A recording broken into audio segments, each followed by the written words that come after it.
Hi മക്കളെ, hi എല്ലാവർക്കും എജ്യൂപോട്ടിൻ്റെ പുതിയ വീഡിയോയിലേക്ക് സ്വാഗതം. അപ്പം എൻ്റെ എല്ലാ മക്കളും സുഖമായിട്ടിരിക്കുന്നെന്ന് വിശ്വസിക്കുന്നു. നമ്മുടെ ഈ ഓണത്തിൻ്റെ എക്സാം അടുത്തെത്തിയല്ലേ? എത്ര പെട്ടെന്നല്ലേ നിങ്ങൾ പ്ലസ് ടു ഒക്കെ ഒന്ന് ചിന്തിച്ച് നോക്കിയേ. എത്ര പെട്ടെന്ന് ഇപ്പം കഴിഞ്ഞിട്ടേ ഉള്ളൂ SLC എന്ന് തോന്നുന്നു അല്ലേ, നമ്മുടെ 10ാം ക്ലാസ് എന്ന് തോന്നുന്നു അല്ലേ? കാരണം അത്രയും പെട്ടെന്ന് തന്നെയാണ് ഓരോ വർഷങ്ങളും കടന്നു പോയിക്കൊണ്ടിരിക്കുന്നത്. ഇപ്പോൾ ദാ ഓണത്തിൻ്റെ എക്സാം എപ്പോഴും നിങ്ങൾ പ്ലസ് ടുവിലായത്, നിങ്ങൾ സീനിയേഴ്സ് ആയത് അല്ലേ? ഒന്ന് ചിന്തിച്ച് നോക്കി, എത്ര പെട്ടെന്നാണ് സമയങ്ങളൊക്കെ കടന്നു പോകുന്നത് അല്ലേ? അപ്പോൾ നമ്മുടെ ഓണത്തിൻ്റെ എക്സാം ഇങ്ങ് അടുത്തെത്തി മക്കളെ. ഒന്നും കൊണ്ടും ഭയപ്പെടേണ്ട. ഞാൻ പറഞ്ഞിട്ടുണ്ട്, നിങ്ങളുടെ കൂടെ എപ്പോഴും ആരുണ്ടടാ? എജ്യൂപോട്ടുണ്ടടാ. കൂടെ തന്നെ ഹരിത മിസ്സുണ്ട്, ഹിന്ദി. അതുകൊണ്ട് നിങ്ങൾ ഒട്ടും പേടിക്കേണ്ട. ഓക്കെ, ഇനി എന്ത് സംശയം ഉണ്ടെങ്കിലും നിങ്ങൾ ചോദിച്ചോളൂ. ഈ വീഡിയോ ഉണ്ടല്ലോ, വീഡിയോൻ്റെ അടിയിൽ തന്നെ നിങ്ങൾ എന്ത് ചെയ്യുക, കമൻറ്റ് ചെയ്തോളൂ. എന്തെങ്കിലും ഡൗട്ടും കാര്യങ്ങളൊക്കെ ഉണ്ടെങ്കിൽ നമ്മുടെ ലൈവ് ഉണ്ടല്ലോ ഓണത്തിൻ്റെ ടൈമിൽ. മിസ് ലൈവുമായിട്ട് വരുന്നതാണ്. ഓക്കെ, എന്ത് ഡൗട്ട് ഉണ്ടെങ്കിലും, അതായത് നമ്മുടെ ഈ പാഠഭാഗത്തെ സംബന്ധിക്കുന്ന ഏത് ഡൗട്ടും കാര്യങ്ങളൊക്കെ നമുക്ക് ആ സമയത്ത് ക്ലിയർ ചെയ്യാം. ഓക്കെ മക്കളെ, നിങ്ങൾ മറക്കരുത്. അപ്പോൾ കമൻറ്റ് ചെയ്യാം. ഇനി ഈ വീഡിയോ ഇഷ്ടപ്പെട്ടാൽ നിങ്ങൾ ലൈക്ക് ചെയ്യുക, നിങ്ങളുടെ ഫ്രണ്ട്സിന് വേണ്ടി ഷെയർ ചെയ്യുക. അപ്പോൾ ഇന്ന് മിസ്സ് ഒരു പുതിയ വീഡിയോ ആയിട്ടാണ് വന്നിരിക്കുന്നത്. കാരണം നിങ്ങളുടെ എക്സാമിന് നിങ്ങൾ പരിചയപ്പെട്ടിട്ടുണ്ടാവുമല്ലോ, +1ൻ്റെ ഒരുപാട് കണ്ടിട്ടുണ്ടാവും 1 വേർഡ് ക്വസ്റ്റ്യൻസ് അല്ലേ? 1 മാർക്കിന് 2 മാർക്കിനും ചോദിക്കുന്ന ക്വസ്റ്റ്യൻസ് നിങ്ങൾ കണ്ടിട്ടുണ്ടായിരിക്കും. അപ്പോൾ ഇനി വരാൻ പോകുന്നത്, ഇപ്പോൾ നമ്മുടെ കുറച്ച് പാഠഭാഗങ്ങളും കാര്യങ്ങളൊക്കെ നമ്മൾ കുറച്ച് വീഡിയോയിൽ പറയുകയുണ്ടായി അല്ലേ? അതൊക്കെ നിങ്ങൾ കാണാത്തവരാണെങ്കിൽ പോയി കാണാൻ കേട്ടോ. കാരണം എക്സാമിന് ഏതൊക്കെ ചാപ്റ്റേഴ്സാണ് ഇത് നമ്മുടെ ഈ ഓണത്തിൻ്റെ എക്സാമിന് വരുന്നതെന്നും ഓരോ ചാപ്റ്റേഴ്സിൻ്റെ എക്സ്പ്ലനേഷൻ എങ്ങനെയാണ്, അതായത് അതിൻ്റെ അത്രയും ബ്രീഫായിട്ടുള്ള കാര്യം, സംക്ഷിപ്ത രൂപം എന്നൊക്കെ പറയില്ലേ, ആ കാര്യങ്ങളൊക്കെ നമ്മൾ അതിൽ പറഞ്ഞിട്ടുണ്ട്. എൻ്റെ മക്കളെ മറക്കാതെ അത് കാണുക. ഓക്കെ, അപ്പോൾ നോക്കിയേ, ഫസ്റ്റ് മുതൽ തന്നെ തുടങ്ങാം. മാതൃഭൂമിയിൽ ഏറ്റവും ഇമ്പോർട്ടൻ്റ് ആയിട്ടുള്ള കുറച്ച് 1 വേർഡ് ക്വസ്റ്റ്യൻസ് മാത്രമാണ് നമ്മളിന്ന് ഡിസ്കസ് ചെയ്യുന്നത്. ഇതും അതേപോലെ തന്നെ എക്സ്പ്ലനേഷൻ കാര്യങ്ങളും അതേപോലെ തന്നെ എല്ലാതും നമ്മുടെ വിജ്ഞാപനമായിക്കോട്ടെ, ഡയറി ആയിക്കോട്ടെ, പത്രം ആയിക്കോട്ടെ, എങ്ങനെയാണ് ഇവയൊക്കെ എഴുതേണ്ടത്, സംക്ഷേപണം എങ്ങനെയാണ് ചെയ്യേണ്ടത്, ഇതെല്ലാറ്റിനെ കുറിച്ച് നമ്മൾ ലൈവിൽ പറയുന്നതായിരിക്കും. നിങ്ങൾ ലൈവ് കാണാൻ മറക്കരുത് കേട്ടോ. നമ്മുടെ എക്സാമിൻ്റെ ആ ഒരു തലേ ദിവസവും അതേപോലെ നിങ്ങൾ അന്നത്തെ രാവിലെയും നിങ്ങളുടെ ലൈവ് ഉണ്ടായിരിക്കും. മിസ് ലൈവുമായിട്ട് വരും. എൻ്റെ മക്കളെല്ലാവരും കാണാം. അതിന് മുന്നേ ഒന്ന് നോക്കിയാൽ നമ്മുടെ മാതൃഭൂമി നമുക്കറിയാം അല്ലേ? എന്താണ് മാതൃഭൂമി? കൂടുതൽ എൻ്റെ മക്കളോട് പറയേണ്ട ആവശ്യമൊന്നുമില്ല. എൻ്റെ മക്കളൊക്കെ നല്ല സൂപ്പർ സുന്ദരന്മാരും സുന്ദരികളുമാണ് അല്ലേ? ഇനി മാതൃഭൂമിക്ക് സ്വിതാക്കെ രചന. എൻ്റെ മക്കളോട് ഞാൻ പലപ്പോഴും പറയാറുണ്ട്, വിധ ചോദിച്ചാൽ ഏത് വിധയാണെടാ മാതൃഭൂമി? യെസ്, കവിതയാണ്, മറക്കരുത്. അതൊക്കെ ഒരു ബേസ് അറിഞ്ഞിരിക്കണം നിങ്ങൾ. ഇനി മാതൃഭൂമി ആരുടെയാണെടാ? കിസ്കി രചന ഹേ? മൈഥിലി ശരൺ ഗുപ്തജിക്ക്.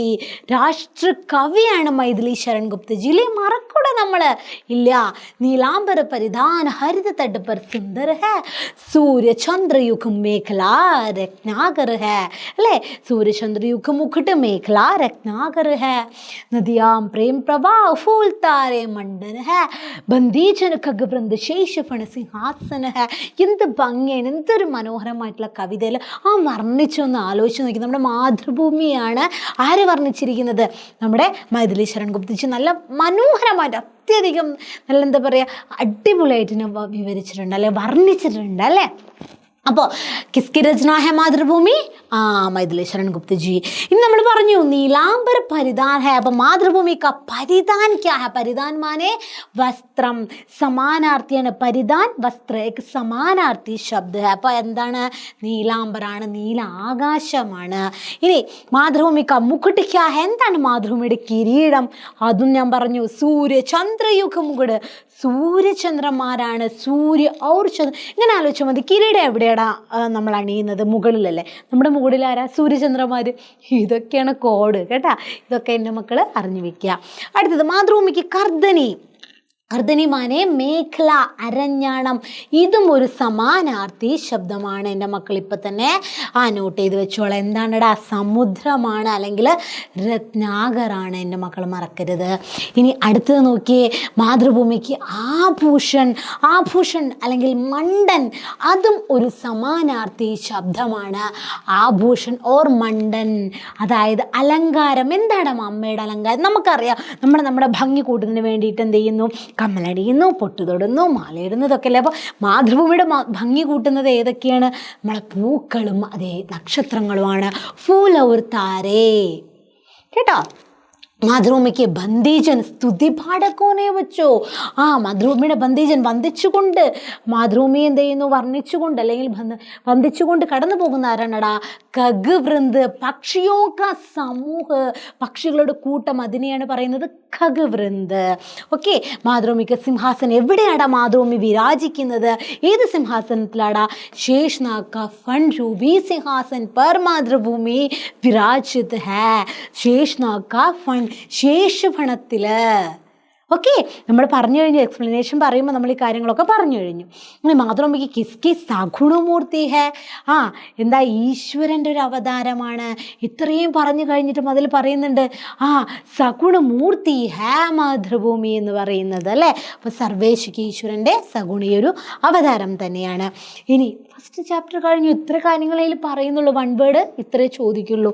ഇനി ബേട്ടി കെ നാമിലെ വൺ വേർഡ് നമുക്ക് നോക്കാം. ബേട്ടി കെ നാം കിസ് വിധാ കി രചന ഹേ?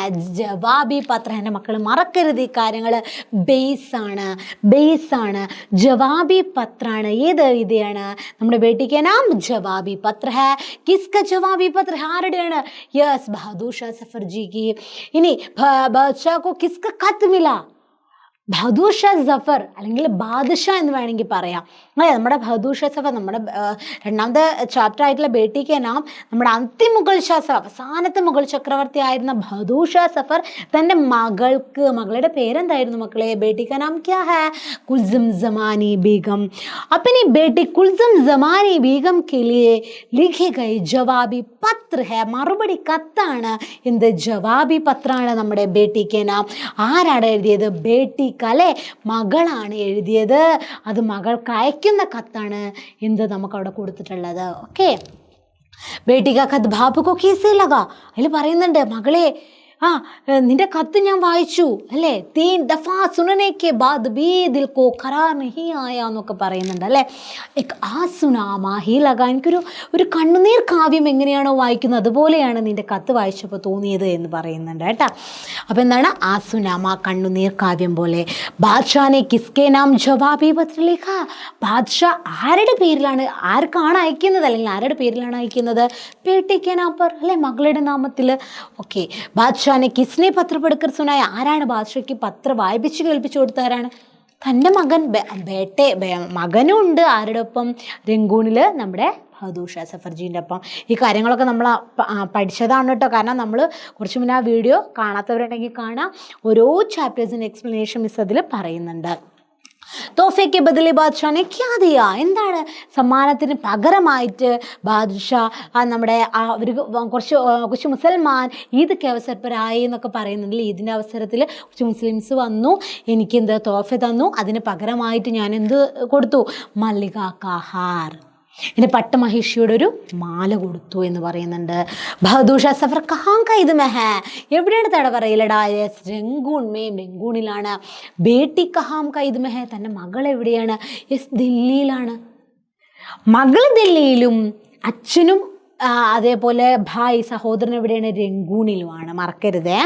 ബേട്ടി കാ നാം ക്യാ ഹേ? നമ്മൾ പറഞ്ഞു കുൽസും ജമാനി ബീഗം. ഓക്കെ.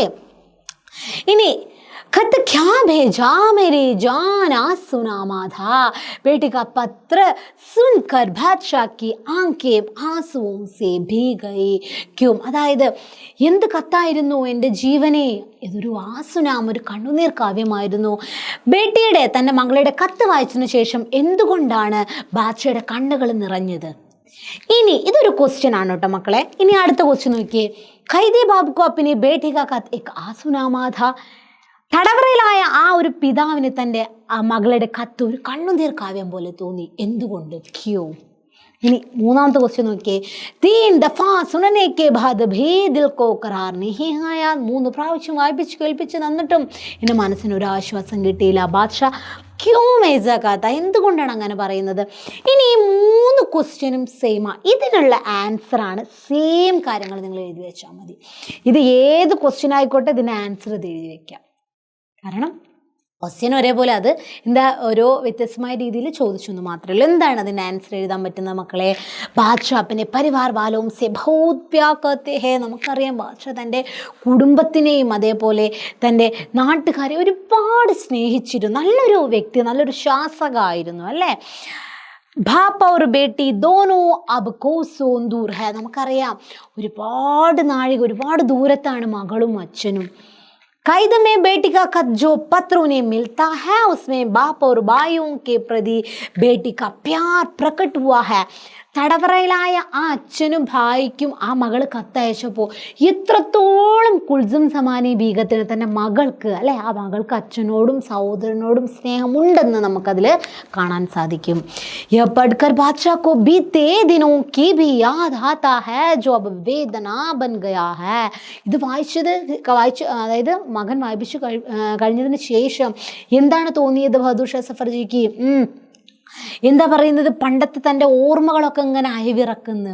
ആ ഓർമ്മകളും ഇതൊക്കെ അയവിറക്കുമ്പോൾ വേദന പഞ്ചാത്ത പിന്നെ ഇനി ആരും കാണാൻ സാധിക്കുമോ? ഇല്ല, കഴിഞ്ഞത് കഴിഞ്ഞു പോയി, നല്ല സുദിനങ്ങളൊക്കെ കഴിഞ്ഞു പോയി. ഇനി എൻ്റെ ഒരു ലൈഫിൽ അങ്ങനത്തെ ഒരു സുദിനമില്ല. കാരണം എന്താ, ഞാനിതാ രംഗൂണിലിതാ തടവറയിലാണ് എന്ന് പറയുന്നുണ്ട് കേട്ടാ. ഇസ്ലിയെ ബാദ്ഷാക്ക് വിചലിത ഹോക്കർ ഇസ് പ്രകാർ കർത്താ ഹൈ. അതുകൊണ്ടാണ് ആകെ സങ്കടം, അതായത് ഇനി ആ തൻ്റെ നാട്ടുകാരായിക്കോട്ടെ വീട്ടുകാരായിക്കോട്ടെ തൻ്റെ ആ ഒരു സുദിനമില്ല, അതൊക്കെ കഴിഞ്ഞു പോയി അല്ലെ, അതൊക്കെ ഇങ്ങനെ ആലോചിക്കുക. അതുകൊണ്ടാണ് എന്താ പറയുന്നത്, നമ്മുടെ ആ തടവറയിലായ അച്ഛന് തൻ്റെ ആ മകളുടെ കത്തൊരു കണ്ണുനീർ കാവ്യം പോലെയായി തോന്നിയത്, അല്ലെങ്കിൽ എന്താ പറയുക കണ്ണുകൾ നിറഞ്ഞൊഴുകിയത്. ഇതിനൊക്കെ ഒരു ആൻസറാണ് കേട്ടോ. മനസ്സിലായല്ലോ? അടുത്ത ക്വസ്റ്റ്യൻ നോക്കിയേ. दिल्ली वाले मुझको रोते होंगे मैं भी उनको रोता हूँ शासक का कौन सा गुण प्रकट होता है. ദില്ലിയിലെ ജനങ്ങൾ എന്നെ ഓർത്ത് കരയുന്നുണ്ടാവും, ഞാനും ഇതാ അവരെ ഓർത്തിതായി കരയുന്നു. അതൊരു ക്വസ്റ്റ്യൻ എന്തുകൊണ്ടാണെന്നാണ് കേട്ടോ, അതൊരു ക്വസ്റ്റ്യനാണ്. ഇനി രണ്ടാമത്തെ ക്വസ്റ്റ്യൻ നോക്കിയാൽ മേ തോ ജിന്ദാ ബേട്ടോ, ഞാനിപ്പോൾ ഇതാ ജീവനോടുകൂടിയുണ്ട്. വേ തോ ബിനായെ മൗത് മർ ഗയി, അവരാണെങ്കിലോ മരണം വന്നിട്ടില്ല, എന്നാ മരിച്ച അവസ്ഥയിലായി എന്ന് പറയാം. ചത്തതിലൊക്കുമേ ജീവിച്ചിരിക്കുന്നു എന്നൊക്കെ പറയില്ലേ. യെസ്, ബാദ്ഷാക്ക് ഇസ് കഥൻ ക താല്പര്യ എന്തുകൊണ്ടാണ് ബാദ്ഷാ ഇങ്ങനെ ഒരു കഥൻ, ഇങ്ങനൊരു സ്റ്റേറ്റ്മെൻറ്റ് പറയാൻ കാരണം? അടുത്ത ക്വസ്റ്റ്യൻ നോക്കിയേ. ദില്ലി വാലെ മുझको रोते होंगे मैं भी उनको रोता हूँ बादशाह ऐसे ക്യൂം, അതായത് ക്യൂ ഖർ ഹേ, എന്തുകൊണ്ടാണ് എന്താ ദില്ലിയിലെ ജനങ്ങൾ എന്നെ ഓർത്ത് കരയുന്നുണ്ടാവും, ഞാനും അവരെ ഓർത്ത് കരയുന്നു എന്ന്. അത് സെയിം കാര്യങ്ങളൊക്കെ തന്നെ കേട്ടോ. അത് ശാസകിൻ്റെ ഏത് ഗുണമാണെന്നാണ്, ഇത് എന്തുകൊണ്ടാണ് ബാദ്ഷാ പറയുന്നതാണ്. ഇനി 3 ക്വസ്റ്റ്യനും ഒന്നാ, ഞാൻ അടുത്ത പറഞ്ഞാൽ വ്യത്യസ്തമായ രീതിയിൽ ചോദിച്ചു എന്നേ ഉള്ളൂ. അതിന് ആൻസർ ഇങ്ങനെയാണ്. ബാദ്ഷാ അപ്പനെ ദേശ और ദേശവാസിയും से बहुत प्यार करते थे. നമുക്കറിയാം ബാദ്ഷാ തന്നെ ദേശവാസികളെ ഒരുപാട് സ്നേഹിച്ചിരുന്നു അല്ലേ. कैदी होने पर भी वे अपने लिए जान कुर्बान करने वालों की याद करते हैं. എന്താ പറയുന്നത്, തടവറയിലായിരുന്നിട്ടും തനിക്ക് വേണ്ടിയിട്ട് അല്ലെങ്കിൽ തൻ്റെ രാജ്യത്തിന് വേണ്ടി ഒരുപാട് ജീവൻ ബലി അർപ്പിച്ചവരെന്ത് ചെയ്യുന്നതാണ്, ഓർക്കുകയാണ്. ആര്? നമ്മുടെ ബഹദൂർ ഷാ സഫർജി. अंग्रेजों द्वारा दिल्ली वासियों के प्रति हुए प्रत्येक अत्याचार और क्रूरता का याद करके आज भी उनका मन विचलित हो रहा है. അതായത് ആ ബ്രിട്ടീഷുകാർ തൻ്റെ ജനങ്ങളോടും തന്നോട് ചെയ്യുന്ന ആ ക്രൂര കൃത്യങ്ങളും അതൊക്കെ ആലോചിച്ചപ്പോൾ അല്ലേ, ആ ഒരു അത്യാചാരം ക്രൂരതയൊക്കെ ആലോചിച്ചപ്പോഴാണ്, യാദ് കർക്കെ അതൊക്കെ ഓർമ്മിച്ചപ്പോഴാണ് ആകെ സങ്കടപ്പെട്ടു പോയത്, ആകെ മനസ്സൊക്കെ വല്ലാണ്ടായി പോയി. ആരുത്? നമ്മുടെ ബഹദൂർ ഷാ സഫർജിയുടെ. മനസ്സിലായല്ലോ? യെസ്, ഇതൊക്കെ ഏകദേശം നിങ്ങൾക്കൊരു ഐഡിയ കിട്ടിയല്ലോ ബേട്ടിക്ക് നാമിനെ കുറിച്ച്. യെസ്, ഇനി നമ്മൾക്ക് ബാക്കി ലൈവിൽ സെറ്റാക്കാം. ഞാൻ പറയാറുണ്ട് നിങ്ങൾക്ക് നിങ്ങളുടെ കൂടെ എപ്പോഴും എജ്യു പോയിട്ടുണ്ടടാ, അതേപോലെ ഹിന്ദിയിൽ ഹരിത മിസ്സുണ്ട് എന്ന് വിശ്വസിക്കാം. ഓക്കെ, അപ്പോൾ നിങ്ങൾ ഇഷ്ടപ്പെട്ടാൽ ലൈക്ക് ചെയ്യുക, നിങ്ങളുടെ ഫ്രണ്ട്സിന് വേണ്ടി ഷെയർ ചെയ്യുക. അതേപോലെ നിങ്ങളുടെ എന്ത് ഡൗട്ടും കാര്യങ്ങളൊക്കെ ഉണ്ടെങ്കിൽ ചോദിച്ചോളൂ. പാഠഭാഗത്തെ സംബന്ധിക്കുന്ന എല്ലാ ഡൗട്ടും മിസ് ക്ലിയർ ചെയ്ത് തരാം. ഓക്കെ, ഇനി അടുത്ത ചാപ്റ്ററാണ് മേരെ ഭാരത്വാസിയോ നാമക് ഭാഷൺ ഹേ. കിസ്കാ ഭാഷൺ ഹേ ബച്ചോ? നോക്കിയ ക്വസ്റ്റ്യൻ, മേരെ ഭാരതവാസിയും കിസ് വിദാക്കി രചന ഹേ. ഏത് വിദ്യാണെടാ? എൻ്റെ മകളോട് പ്രത്യേകിച്ച് പറയേണ്ട ആവശ്യമുണ്ടോ? ഇല്ല, അതൊരു ഭാഷണാണ്. ഇങ്ങനെ മേരെ ഭാരത്വാസിയോ, എൻ്റെ ഭാരതത്തിലെ ജനങ്ങളെ എന്നൊക്കെ, എൻ്റെ ഭാരതീയരേ എന്നൊക്കെ പറയുമ്പോൾ അതെന്താണ്, ഒരു പ്രസംഗത്തിൻ്റെ ഒരു സ്റ്റാർട്ടിങ് ആണ് അല്ലേ. അപ്പോൾ എന്താണ്? ഭാഷണാണ്, സ്പീച്ച് ആണ്. ആരുടെയാണ്? മേരെ ഭാരതവാസി കിസ്കാ ഭാഷൺ, ആരുടെ ഭാഷണാണ്? പണ്ഡിറ്റ് ജവഹർലാൽ നെഹ്റുജിക്ക്, പണ്ഡിറ്റ് ജവഹർലാൽ നെഹ്റുജിയുടെ ഭാഷണാണ്. ഹംനെ കിസ്കോ മിൽനെ കാ വചൻ ദിയാ താ. നമ്മൾ ആരെ കണ്ടുമുട്ടുമെന്നാണ്, എന്തുമായി കണ്ടുമുട്ടുമെന്നാണ് പറയുന്നത്? യെസ്, നിയതിക്കോ വിധിയുമായി കണ്ടുമുട്ടുമെന്നാണ് പറയുന്നത് അല്ലേ. അതിൽ പറയുന്നുണ്ട് നിയതിക്കോ മിൽനേക്ക് വചൻ ദിയാ അല്ലേ. നെഹ്റുജിക്ക് മത്തമേ ഹമാരെ പീഡിക്ക് സബ്സെ മഹാൻ വ്യക്തി കോൻ? ആരാണ് നെഹ്റുജിയുടെ അഭിപ്രായത്തിൽ ആ ഒരു തലമുറയിലെ അല്ലെങ്കിൽ ഹമാരെ പീഡിക്ക് സബ്സെ വലിയൊരു ആ ഒരു വ്യക്തിത്വം ആരുടെയാണെടാ? എടാ അതിന് വലിയ ഡൗട്ട് കാര്യങ്ങളുണ്ടെടാ. വലിയൊരു വ്യക്തി എന്ന് പറയുന്നത് ആരാണ്? നമ്മുടെ മഹാത്മാഗാന്ധിജിയാണ് അല്ലേ. അഹിംസയെ എപ്പോഴും അല്ലേ തൻ്റെ കൈമുതലാക്കിയ ആ ഒരു വ്യക്തിത്വത്തെ ആരാടെ മറക്കാൻ സാധിക്കും? നമ്മളിതാ ഈ ഒരു നിമിഷം നമ്മളിപ്പോൾ സുന്ദരമായി സുഖമായി ഇപ്പം നിൽക്കാൻ കഴിയുന്നുണ്ടെങ്കിൽ ആ ഒരു വ്യക്തിയുടെ പരിശ്രമ ഫലമായിട്ട് തന്നെയാണ് അല്ലേ മഹാത്മാഗാന്ധിജി. അടുത്ത ക്വസ്റ്റ്യൻ നോക്കിയേ, ബാപ്പുജിക്ക് മഹത്വാകാംക്ഷ ക്യാ രഹി ഹെ? എന്തായിരുന്നു നമ്മുടെ ബാപ്പുജിയുടെ അല്ലെങ്കിൽ നമ്മുടെ മഹാത്മാഗാന്ധിജിയുടെ ഒരു മഹത്വം എന്താണ്? അവരുടെ ആഗ്രഹം യെസ് അറേക്ക് ആംഗ്സി ആസു മിർജായേ, ഓരോ കണ്ണുകളിൽ നിന്നും കണ്ണുനീരകറ്റുക, ഓരോരുത്തരുടെയും സങ്കടം അകറ്റുക എന്നായിരുന്നു ലക്ഷ്യം. അടുത്ത നോക്കിയേ, ആജ് ഹം ദുർഭാഗ്യക്കേക്ക് യുഗക്ക അന്ത് കരഹേ ഹെ. ഇന്നിതാ നമ്മൾ നമ്മളെ ദൗർഭാഗ്യത്തിൻ്റെ ആ ഒരു യുഗം അവസാനിപ്പിച്ചു കഴിഞ്ഞിരിക്കുന്നു. യഹാം നെഹ്റുജിക്ക് ക്യാ സൂചിത് കർന ചാത്തേ ഹെ? ഇവിടെ എന്താണ് ആ നെഹ്റുജി നമ്മളോട് പറയാൻ ആഗ്രഹിക്കുന്നത്? നമുക്കറിയാടാ, ഗുലാമി കാ യുഗ് ബീത് ഗയാ ഓർ ഹമേ ആസാദി മിലി ഹെ. അടിമത്തത്തിൻ്റെ ആ യുഗം അവസാനിച്ചിരിക്കുന്നു. ഇന്നിതാ നമ്മൾ ഇനി സ്വാതന്ത്ര്യത്തിൻ്റെ ദിനങ്ങളാണ് ഇനി അല്ലെ. സ്വാതന്ത്ര്യം കൈവന്നിരിക്കുന്നു നമുക്ക്. ഭവിഷ്യമേ ഹമേ വിശ്രാം ചോടുക്കർ ക്യാ കർനാ ചാഹിയേ? പറയുന്നുണ്ട് ഭാവിയിൽ നമ്മൾ വിശ്രമമൊക്കെ ഉപേക്ഷിച്ചിട്ട് നമ്മൾ എന്ത് ചെയ്യണമെന്നാണ് അവിടെ പറയുന്നത്. യെസ്, ഭവിഷ്യമേ ഹമേ വിശ്രാം ചോടുക്കർ ഭജൻ കോ ബാർ ബാർ ദോഹറായേ ഓർ ഉസ്കേ ലിയേ നിരന്തർ പ്രയത്ന കരേ. നമ്മളിനി ഇനി സ്വാതന്ത്ര്യം കിട്ടി അല്പസമയം ഒന്ന് വിശ്രമിക്കാം എന്ന് പറഞ്ഞ് വിശ്രമിക്കാൻ പറ്റുമോ? ഇല്ല. കാരണം ഇനി നിരന്തരമായി നമ്മൾ പ്രയത്ന കർണേക്ക് ലിയേ കർ രഹി ഹെ, അല്ലെങ്കിൽ പരിശ്രമം കർണേക്ക് ലിയേ കർ രഹി ഹെ അല്ലേടാ. എന്താണ് ഉസ്കേലിയെ നമ്മുടെ ആ ലക്ഷ്യത്തിലേക്ക് എത്താൻ ഇനിയൊരു ഇന്ത്യ അല്ലേ, പുതിയ ഇന്ത്യ പടുത്തുയർത്തണം നമുക്ക്. ഇതുവരെയുള്ള യുഗങ്ങളൊക്കെ അവസാനിച്ചു അല്ലേ. ഇനി നമ്മൾ പുതിയ ഇന്ത്യ പടുത്തുയർത്തണമെങ്കിൽ നമ്മൾ എന്താ പ്രയത്നിച്ചു കൊണ്ടേയിരിക്കണം. എന്താണ് ഭാരതിക്ക് സേവാകാർത്ത്? അത്രയും ഇമ്പോർട്ടൻ്റ് ആയിട്ടുള്ള ക്വസ്റ്റ്യൻ ആണ് മക്കളെ. അധികം എല്ലാവരും ചോദിച്ചൊരു കണ്ടിട്ടുണ്ട്. എൻ്റെ മക്കൾ മറക്കരുത്. ഇത് അത്രയും ഇമ്പോർട്ടൻ്റ് ആണ് കേട്ടോ, മറക്കരുതേ. മിസ് ഇവിടെ IMB വെച്ചിട്ടുണ്ട്. ഓക്കെ, ഭാരതിക്ക് സേവാകാർത്തിക്ക. എന്താണ് ഭാരതത്തെ സേവിക്കണം എന്ന് പറഞ്ഞാൽ നമുക്കറിയാം, ലാഖവും കരോടവും പീഡിതവും ഈ സേവാക്കണം. ലക്ഷക്കണക്കിന് കോടിക്കണക്കിന് ജനങ്ങൾ നമ്മളിവിടെ ഉണ്ട്, അവരെ സേവിക്കുക എന്നാണ് അർത്ഥം. ലാഖവും കരോടവും പീഡിതവും ഈ സേവാക്ക താത്പര്യക്കായ സേവിക്കണം. പക്ഷെ എങ്ങനെയാണ് സേവ? എന്താ അതിൻ്റെ അർത്ഥം? യെസ്, ഗരീബി ഓർ അഖ്യാനതാക്കോ മിട്ടാന. ഇതും ഇമ്പോർട്ടൻ്റ് ആണ്. ഗരീബി ദാരിദ്ര്യവും നിരക്ഷരതയും അകറ്റുക. ബീമാരി ഓർ അവസരവും കി അസമാനതാക്കോ മിട്ടാന. രോഗങ്ങൾ അകറ്റുക. എല്ലാവരും തുല്യനീതി ഉറപ്പാക്കുക അല്ലേ, എല്ലാവർക്കും തുല്യ അവസരം ഉറപ്പാക്കുക. ഇതൊക്കെയാണ് ഭാരതത്തെ സേവിക്കണം എന്ന് പറഞ്ഞാൽ അർത്ഥം. ഇത്രയും കാര്യങ്ങളെ എന്തിൽ പറയുന്നുള്ളൂ? നമ്മുടെ മേരി ഭാരത്വാസിയും എന്ന് പറഞ്ഞിട്ടുള്ള ചാപ്റ്ററിൽ പറയുന്നുള്ളൂ. 1 word ക്വസ്റ്റ്യൻസ് കേട്ടോ. ഇനി സുറിനാമെ പഹ്ലാദിൻ. നമുക്കറിയാടാ, സുറിനാമെ പഹ്ലാദിൻ ഒരു സഫർനാമയാണെന്ന് എൻ്റെ മക്കൾക്കറിയാം. സഫർനാമ ആരുടെയാണെടാ?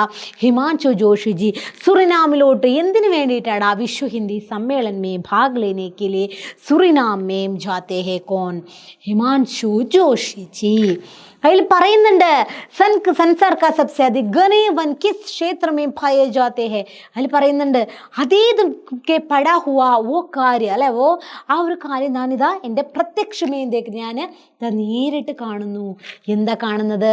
संसार का सबसे अधिक घने वन, ലോകത്തിലെ ഏറ്റവും കൊടും വനങ്ങൾ എവിടെയാണ് കാണപ്പെടുന്നത്? യെസ്, ഭൂമധ്യരേഖീയ പ്രദേശവുമേ. സുറിനാമിക്ക് രാജ്ഭാഷ ക്യാ? എന്താണ് സുറിനാമിലെ രാജ്ഭാഷ? നമ്മുടെ രാഷ്ട്രഭാഷയ്ക്ക് ഏതാടാ? ഹിന്ദിയാണ് അല്ലേ. അതേപോലെ സുറിനാമിലെ രാജ്ഭാഷ ഡച്ചാണ്. 7വാം വിശ്വ ഹിന്ദി സമ്മേളൻ കഹാം ചലായ ഗയ. എവിടെയാണ് 7ാമത്തെ വിശ്വ ഹിന്ദി സമ്മേളനം നടക്കുന്നത്? യെസ്, സുറിനാമിലാണ്. മക്കൾ മറക്കരുത്. 7വാം വിശ്വ ഹിന്ദി സമ്മേളൻ, അതാണ് നിങ്ങൾ ആലോചിച്ച് വെക്കേണ്ടത്. ഏഴാമത്തെ വിശ്വ ഹിന്ദി സമ്മേളനം. ഇനി അതിൽ പറയുന്നുണ്ട് രാംചരിതമാനസ് കെ രചയിതാ കോൻ ഹെ. അതിൽ പറയുന്നുണ്ടല്ലേ ധർമ്മഗ്രന്ഥവും കെ അതായത് നമ്മുടെ രാംചരിതമാനസും ഹനുമാൻ ചാലീസയും ഈ ധർമ്മഗ്രന്ഥങ്ങൾ അവർ കൊണ്ടുപോയി എപ്പോൾ 130 വർഷം മുന്നേ ഇവിടെ കുടിയേറി പാർത്തു അല്ലേ, ഇവിടെ നിന്ന് ഭാരതത്തിൽ. നമ്മളിതൊക്കെ നിങ്ങൾ പഠിച്ചു കഴിഞ്ഞിട്ടുണ്ടാവും അല്ലേ. അപ്പോൾ അത് തുളസീദാസിൻ്റെയാണ് രാംചരിതമാനസ്. ലേഖകോ കോൺസ ഷഹർ ഭാരതീയ ഷഹർ ജയ്സാലക, ലേഖകന് തോന്നി എന്ന് പറയുന്നുണ്ട്, ഭാരതീയ ഷഹർ ജയ്സാലക, ഏത് നഗരമാണ്? പാരാമാരിബോ ഷഹർ. ആ സുറിനാമിലെ പാരാമാരിബോ ഷഹറിൽ വെച്ചിട്ടാണ് ഈ വിശ്വ ഹിന്ദി സമ്മേളനം നടക്കുന്നത്. ഇതെൻ്റെ മക്കൾ മറക്കരുത്, ഇമ്പോർട്ടൻ്റ് ആണ്. പാരാമാരിബോ ഷഹർ. ഹിന്ദിക്ക് ജനനി ക്യോൻ ഹൈ, ആരാണ് ഹിന്ദിയുടെ, എവിടെ നിന്നാണ് ഹിന്ദി ഉത്ഭവിച്ചത്? യെസ്, സംസ്കൃതത്തിൽ നിന്നാണ്. സുറിനാം കി ആബാദി കിത്തനെ, അതും അതിൽ പറയുന്നുണ്ട് 4.5 लाख. ആ സുറിനാമിലില്ലട 4.5 ലക്ഷത്തോളം ആളുകളുണ്ട്. അതിൽ 37% ആളുകൾ നമ്മൾ ഈ ഭാരതീയരാ.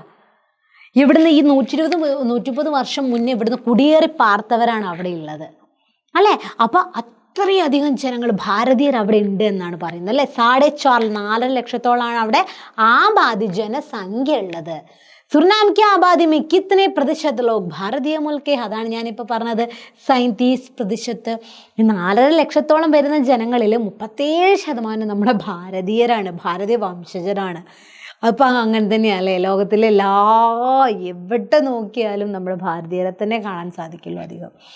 സുറിനാം में हिंदी के प्रचार में किनका विशेष योगदान रहा है? നമുക്കറിയാം സുറിനാമിലെ ഹിന്ദി പ്രചരിക്കല്ല, ഇത് ഹിന്ദി അത്രയധികം സ്വാധീനിക്കും, അവിടെ അത്രയധികം പ്രചരിക്കുന്നുണ്ടെങ്കിൽ എന്തിന് സ്വാധീനമാണത്? യെസ്, ഹിന്ദി ഫിലിമോ തഥാ സംഗീതക, ഹിന്ദി ഫിലിംസ് അവിടെയുള്ള ജനങ്ങൾക്ക് വളരെയധികം ഇഷ്ടമാണ്. അതേപോലെ ഹിന്ദി സോങ്സ്. ആർക്കാണ് ഹിന്ദി സോങ്സ് ഇഷ്ടമല്ല? അതൊന്നും നിങ്ങൾ പറഞ്ഞേ. നിങ്ങൾക്ക് ഇഷ്ടപ്പെട്ട ഹിന്ദി സോങ്ങും നിങ്ങളൊന്ന് കമൻറ്റ് ചെയ്തേ. ഇത്ര പേര് കമൻറ്റ് ചെയ്യും നോക്കാലോ. നല്ല ഇഷ്ടപ്പെട്ട കേൾക്കാൻ നല്ല എന്താ പറയുക, കഭി കഭി മേരെ ദിൽ മേ ഖയാൽ ആതാ ഹൈ അല്ലേ. എന്ത് മനോഹരമാണ് അല്ലേ, എന്ത് രസമല്ലേ നമ്മളെ ഹിന്ദി സോങ്സ് എന്ന് പറഞ്ഞാൽ. അതുതന്നെയാണ് നമുക്ക് എത്രത്തോളം ഇഷ്ടം എന്ന് ആലോചിച്ച് നോക്കിയേ. അപ്പോൾ അവിടുത്തെ ജനങ്ങളും അത് 2 കൈ നീട്ടി സ്വീകരിച്ചു എന്ന് പറയുന്നുണ്ട് കേട്ടോ. ഇനി സംസാർക്ക് കിത്തനെ ദേശമേ ആജ് ഹിന്ദിക്ക് ഉപസ്ഥിതി ഹേ, നമ്മുടെ ലോകത്തിൽ എത്ര ദേശങ്ങളിലാണ് ഹിന്ദി എന്നുള്ളത് നമുക്കറിയാം. 120 ദേശങ്ങളിൽ ഇന്നുണ്ട്. 120 ദേശമേ ഹിന്ദി ഉപസ്ഥിതി ഹേ, ഇന്നിൻ്റെ പ്രസൻസ് ഉണ്ട്, ഹിന്ദി പഠിപ്പിക്കുന്നുണ്ട്. അതേപോലെ ഒരുപാട് യൂണിവേഴ്സിറ്റികളിൽ പഠിപ്പിക്കുന്നുണ്ട് ഹിന്ദി. ഇനി സുറിനാം में किसकी स्मृति में विश्व हिंदी सम्मेलन का आयोजन किया गया है? എൻ്റെ മക്കളെ മറക്കരുത്.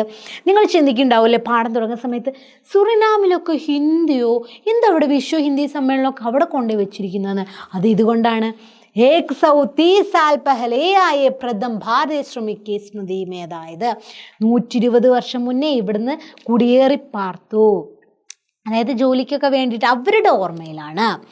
വിശ്വ ഹിന്ദി സമ്മേളൻ में कौन कौन भाग ले रहे हैं? ആ വിശ്വ ഹിന്ദി സമ്മേളനത്തിൽ ആരൊക്കെയാണ് മക്കളെ പങ്കെടുത്തത്? അനേക ദേശോക്കെ ഹിന്ദി ലേഖകർ, ഒരുപാട് ഹിന്ദി സാഹിത്യകാരന്മാരുണ്ട്, ഹിന്ദി പ്രചാരകുണ്ട്, അതുപോലെ പ്രാധ്യാപകരുണ്ട്, ഹിന്ദി സേവി, ഇത്രയും പേര് അവർ ആ ഒരു സമ്മേളനത്തിൽ പങ്കെടുത്തു. വിശ്വ ഹിന്ദി സമ്മേളനം സുറിനാമേ കഹാ ഹുവ, ഞാൻ നേരത്തെ പറഞ്ഞു എവിടെ വെച്ചിട്ടാണ്, സുറിനാമിൽ എവിടെ വെച്ചിട്ടാണ് ഈ സമ്മേളനം നടക്കുന്നത്? എൻ്റെ മക്കൾ മറക്കരുത്, പാരാമാരിബോ ഷഹർ. ഇതൊക്കെ 1 വേർഡായിട്ട് ചോദിക്കാം കേട്ടാ. വിശ്വ ഹിന്ദി സമ്മേളനം का उद्घाटन किसने किया? किस दिन उद्घाटन हुआ? ആരാണ് വിശ്വ ഹിന്ദി സമ്മേളനം ഉദ്ഘാടനം ചെയ്തത്? അതെ, അവിടുത്തെ ആഫ്രിക്കൻ വംശജനായിട്ടുള്ള രാഷ്ട്രപതിയുണ്ട്, റൊണാൾഡോ വെനീഷ്യനിക്ക്. എപ്പോഴാടാ? ജൂൺ 6-ാം തീയതി. ജൂൺ 6 to 9 വരെയാണ്, 6 to 9 വരെയാണ് ആ ഒരു സമ്മേളനം നടക്കുന്നത്. ജൂൺ 6-ാം തീയതി ഉദ്ഘാടനം ചെയ്തു റൊണാൾഡോ വെനീഷ്യൻ, ആഫ്രിക്കൻ രാഷ്ട്രപതി. പാരാമാരിബോ ഷഹറിലേക്ക് ഭാരതീയ ഷഹർ ജയ്സാ ലഗാ ക്യോ? നമുക്കറിയാം എന്തുകൊണ്ടാണ് ആ പാരാമാരിബോ ഷഹർ, ഈ സമ്മേളനം നടക്കുന്ന ആ ഷഹർ പട്ടണം ഭാരതത്തിലൊരു പട്ടണം പോലെ തോന്നി. അതും നമ്മൾ നേരത്തെ പഠിച്ചു. കാരണം സബ് കഹി ഭാരത് ദേഖ്നെ മിൽ രഹാ താ, എവിടെ നോക്കിയാലും ഭാരതത്തിലെ ജനങ്ങളെയാണ് അവിടെ കാണാൻ സാധിക്കുക. അതുകൊണ്ടാണത് ഒരു ഭാരതത്തിലെ ഒരു പട്ടണം പോലെയായി തോന്നി എന്ന് പറയുന്നത് കേട്ടോ. മനസ്സിലായല്ലോ. ഇനി അടുത്തത് ദോസ്തി നോക്കാം. ഇത്രയേ ഉള്ളൂ സുറിനാമേ ഫലാദിന് കേട്ടോ. दोस्ती നോക്കിയേ. दोस्ती किस विधा की रचना है? किस विधा है बच्चो दोस्ती? അല്ലേ, ദോസ്തി ആ ഒരു ഫിലിമി ഗീതാണ് അല്ലേ. എൻ്റെ മക്കൾ മറക്കരുത്, ഫിലിമി ഗീതാണ്. ഇനി ദോസ്തി ഗീതൊക്കെ രചിച്ചത് ആരാണ് അത് രചിച്ചത്? ആനന്ദ് ബക്ഷിജി. ഇത് ഇത്രയേ ഉള്ളൂ, കൂടുതലൊന്നുമില്ല കേട്ടോ. ദോസ്തിക്ക് ഫിലിം കി ഗീത് ഹേ ഏത് ഫിലിമിലാണെടാ? ഷോലെ ഫിലിമിലെ അല്ലേ? ഹേ ദോസ്തി ഹം നഹീ തോടെങ്കേ തോടെങ്കേ ദം മകർ തേരെ സാത്ത് നാ ചോടെങ്കേ അല്ലേ? ആ പാട്ടൊക്കെ മറക്കോടാ ഇല്ല. ദുഃഖ് സമാനാർത്ഥ ശബ്ദം എൻ്റെ മക്കൾ മറക്കരുത്. ദുഃഖ് എന്ന് പറഞ്ഞാൽ ഗം എന്നാണ് പറയുന്നത് കേട്ടാ. ഗമ്മും ദുഃഖും സമാനാർത്ഥിയാണ്. ദൃഷ്ടി നസർ കേട്ടാ. അലഗ് വേർപ്പെട്ട, ജുദ. ക്രോധ് ദേഷ്യത്തിന് ഗഫ എന്നാ പറയാ. ഈശ്വർ ഹുദാഫിസ്, ഹുദാഫിസ് നേടില്ലേ? ഈശ്വരൻ. ആശീർവാദ് ദുആ ചെയ്തതിന് പ്രാർത്ഥന, ആശീർവാദം. ഇനി മേരെ ലാൽ ഇത്രയേ ഉള്ളൂ, കൂടുതലൊന്നുമില്ല. ബാക്കി കാര്യങ്ങളൊക്കെ നമ്മൾ പറഞ്ഞു കഴിഞ്ഞിട്ടുണ്ട് ചാപ്റ്റേഴ്സിൻ്റെ എക്സ്പ്ലനേഷനിൽ. അത് പോയി കാണാം, വീഡിയോ പോയി കാണാം. മേരെ ലാലിൽ നോക്കിയേ. സുതുമുഖ് ദേക്കി ജസോദ ഫൂലി യശോദ ക്യോ ദേക്കർ ഫൂലി. മക്കളെ, നമ്മുടെ സൂർദാസ്ജിയുടെ വാത്സല്യ ഭാവന അല്ലെങ്കിൽ വാത്സല്യം നിറഞ്ഞു തുളുമ്പുന്ന തൻ്റെ മകനോട്, ആരോട്? കൃഷ്ണനോട്, തൻ്റെ കണ്ണനോട്. ആർക്ക്? യശോദാമ്മയ്ക്കും. അതേപോലെ നന്ദഗോപുരം എന്ന് പറഞ്ഞാൽ കൃഷ്ണൻ്റെ അച്ഛനും പോലും ആ ഒരു വാത്സല്യ ഭാവനയാണ് ഈ ഒരു ചാപ്റ്ററിൽ വ്യക്തമാക്കുന്നത് അല്ലേ? അപ്പോൾ സുതുമുഖ് ദേക്കി ജസോദ ഫൂലി എന്ത് കണ്ടിട്ടാളാ യശോദയ്ക്ക് ഇത്രയധികം സന്തോഷവാദിയായത്? സുതുമുഖ് പുത്രൻ്റെ മുഖം കണ്ടിട്ട്. സുതുമുഖ് ഞാൻ പറഞ്ഞത് വ്രജു ഭാഷയാണ്. എവിടെ യൂസ് ചെയ്തിരിക്കുന്നത്? ആ ഒരു സൂർദാസ്ജി പതിൽ യൂസ് ചെയ്തത്. നമ്മൾ ഉപയോഗിക്കുന്ന ഹിന്ദിയാണോ? അത് അല്ല. ഇനി ബാഹിറത്തെ തബ് നന്ദ് ബുലായേ യശോദാനെ കിസ്കോ ബുലായ. ആരാണ്? ബാഹിർ പുറത്തു നിന്ന് തന്നെ ഭർത്താവിനെ വിളിക്കുകയാണ്. എന്ത് കാണാൻ വേണ്ടിയിട്ട്? തൻ്റെ പുത്രൻ്റെ മുഖം നോക്കൂ, നമ്മുടെ പുത്രൻ്റെ മുഖം നോക്കൂ എന്ന് പറഞ്ഞിട്ട് അത് നന്ദഗോപുരെ വിളിക്കുകയാണ്. നന്ദ് കോ ബുലാത്തെ ഹേ. യശോദ മാപ്പിനെ ആപ്കോ ഭൂൽ ഗയി ക്യോ. യശോദ സ്വയം മറന്നു പോകണം. എന്തുകൊണ്ടാണ്? അപ്പനെ പുത്ര കൃഷ്ണ കാ സുന്ദർ ചെഹറ ഒരു ചോട്ടി ദൂത് കി ദന്തിയാം ദേക്കർ ഖുശി മേ മഗ്ന യശോദ അപ്പനെ ആപ്കോ ഭൂൽ ഗയി. അതായത് എൻ്റെ പുത്രൻ്റെ സുന്ദരമായ സുഗന്ധരങ്ങുന്ന ആ മുഖവും, അതേപോലെ നമുക്കറിയാം കുഞ്ഞു പല്ലുകൾ, പാൽപ്പല്ലുകൾ എന്നൊക്കെ പറയില്ലടാ കുഞ്ഞു മക്കളുടെ അതുകൊണ്ടുള്ള നിറഞ്ഞതും ആ ചിരിയൊക്കെ കണ്ടിട്ട് സ്വയം തന്നെ മറക്കുകയാണ്.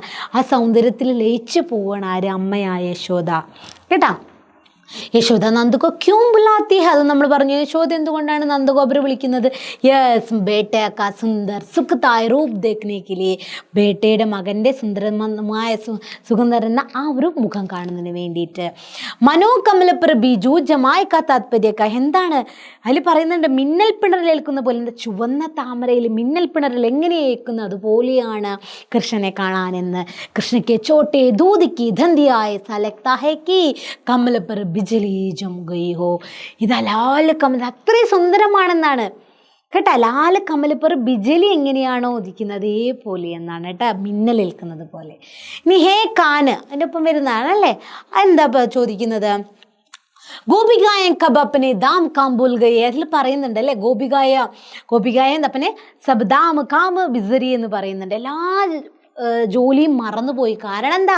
അവിടെ കൃഷ്ണനിരുന്ന് ഓടക്കുഴൽ വായിക്കുന്നുണ്ട് അല്ലേ. അതാണ് ജബ് വൻമേ കൃഷ്ണയ്ക്ക് മുരളി കസ്വര സുനായി പടാ തബ ഗോപികായെ അപ്പനെ കാം കാജ് ഭൂൽ ഗയി. എപ്പോഴാണോ വനത്തിൽ നിന്നും കൃഷ്ണൻ്റെ മുരളിയുടെ നാദം കേൾക്കുന്നത് സ്വയം മറന്ന് അവരിലതിൽ ലയിക്കുകയാണ് ചെയ്യുന്നത് കേട്ടാ. ഗോപികയും കിൻ കിൻ ബാത്തും സിനഹിൻഡരി. ഗോപികമാരെ ഒട്ടും ഭയന്നില്ല. എന്തിനൊക്കെ? കുൽക്കി മര്യാദ അവർ വേദിക്കാക്ക. വേദത്തിൻ്റെ ഓരോ ഓർഡറും കാര്യങ്ങളൊക്കെ ഉണ്ട്, അതേപോലെ കുലത്തിൻ്റെ മര്യാദ എല്ലാം ഉണ്ട്, ഓർഡേഴ്സും ഒക്കെ ഉണ്ട് തൻ്റെ ആ ഒരു വംശത്തിന്. പക്ഷെ ഒട്ടും ഭയന്നില്ല അവരൊന്നും. ഒട്ടും ഭയക്കാതെ കണ്ണൻ്റെ ആ ഒരു മുരളീനാദം എവിടെ നിന്നാണോ കേൾക്കുന്നത് അങ്ങോട്ട് ഓടിപ്പോവാണ് ഈ ഗോപികമാർ ചെയ്യുന്നത്. ശ്യാം സിന്ധു സരിതാൽ നാങ്കന് ജൽക്കി ഠർണി ഠറി മത്ലബ് ക്യാ ഹൈ. ശ്യാം എന്ന് പറഞ്ഞ കൃഷ്ണനാണ്. സിന്ധു സരിത. സിന്ധു എന്ന് പറഞ്ഞ നദി. ആരാണ് ഇവിടെ സിന്ധു? ഗോപികമാറാകുന്ന നദി. സരിത എന്ന് പറഞ്ഞാൽ സമുദ്രം അല്ലെ. ലലനാഗൻ എന്ന് പറഞ്ഞാൽ ഗോപികമാർക്ക് പറയുന്ന പേരാണ് ലൽനാഗൻ. ജൽക്കി ഠർണി ഠരി. അതായത് ജബ് വൻസെ മുരളി കാ സ്വർ സുനായി പടാ. വനത്തിൽ നിന്നും എപ്പോഴാണോ മുരളിയുടെ നാദം കേൾക്കുന്നത് തബ് ഗോപികായേ വൻ കി ഓർ ഗയി അല്ലെ. അവര് വനത്തിലേക്ക് ഓടിപ്പോവാണ് ചെയ്യുന്നത്. ജിസ് തര എങ്ങനെ ഓടിപ്പോകുന്നടാ? ജിസ് തര നദി ഓം സാഗർ കി ओर बहती है उसी तरह कृष्ण रूपी सागर में नदी रूपी गोपिकाएं जा मिली. ഏത് പ്രകാരമാണോ നദികൾ സമുദ്രത്തിൽ ലയിക്കുന്നത് ആ പ്രകാരം ഉസിത്തര കൃഷ്ണനാകുന്ന സമുദ്രത്തിലേക്ക് ഗോപികമാർ ഓടിച്ചെല്ലുകയാണ് ചെയ്യുന്നത്. ഇത്രയേ ഉള്ളൂ വൺ വേർഡ്സ്. മനസ്സിലായല്ലോ? മാതൃഭൂമി നോക്കി, ബേട്ടിക്കെ നാം നോക്കി, മേരെ ഭാരത് വാസിയോ നോക്കി നമ്മൾ, അതേപോലെ എന്താ സുറിനാമി പഹ്ലാദിൻ നോക്കി, മേരെ ലാലും ഹേക്കാനും നോക്കി, ദോസ്തി ചെറുത് അല്ലേ. ഇത്രയും കാര്യങ്ങളിൽ വൺ വേർഡ് ആണ് നിങ്ങൾക്ക് ഈ ഒരു എക്സാമിന് ചോദിക്കും. ഇതിൻ്റെ അപ്പുറം ചോദിക്കില്ല കേട്ടാ. ഓക്കെ മക്കളെ, എല്ലാവരും കാണാത്തവരുണ്ടെങ്കിൽ ഞാൻ പിന്നെയും പറയാണ്, ചാപ്റ്റേഴ്സിന് എക്സ്പ്ലനേഷൻ ഞാൻ ഒരു വീഡിയോ ഇട്ടിട്ടുണ്ട്, എൻ്റെ മക്കൾ പോയി കാണാം. അതുപോലെ ഏതൊക്കെ ചാപ്റ്റേഴ്സ് ആണ് നിങ്ങളുടെ എക്സാമിനുള്ളത് എന്നും ഞാൻ ഇട്ടിട്ടുണ്ട്, അത് പോയി കാണാം കേട്ടാ. ഇനി കാണാത്തവരുണ്ടെങ്കിൽ വേഗം പോയി കാണാം, നിങ്ങളുടെ ഫ്രണ്ട്സിന് ഷെയർ ചെയ്യുക. അതേപോലെ ലൈവ് കാണാൻ മറക്കരുത് എൻ്റെ മക്കളെ. ലൈവിൽ ഇനിയും ഒരുപാട് കാര്യങ്ങൾ, വിജ്ഞാപന കേസിലേക്ക്, പോസ്റ്റർ കേസിലേക്ക്, അതേപോലെ അതിന് ഓരോരോ പല മെത്തേഡുകളും കാര്യങ്ങളൊക്കെ മിസ്സ് ആ ഒരു ലൈവിൽ പറഞ്ഞു തരുന്നതായിരിക്കും. ഏറ്റവും സിമ്പിളായിട്ട് നിങ്ങൾക്ക് 80 മാർക്ക് വാങ്ങാം നിങ്ങളുടെ ഈ ഒരു ഓണം എക്സാമിന്. ഓക്കെ, ഞാൻ എപ്പോഴും പറയാറുണ്ട്, നിങ്ങളുടെ കൂടെ എപ്പോഴും എജുപോർട്ട് ഉണ്ട്, അതേപോലെ ഹരിത മിസ്സും ഉണ്ട് ഇന്ത്യക്ക്. എൻ്റെ മക്കൾ കാണാൻ മറക്കരുത് കേട്ടോ. അപ്പോൾ ഓക്കെ മക്കളെ, ധന്യവാദ്.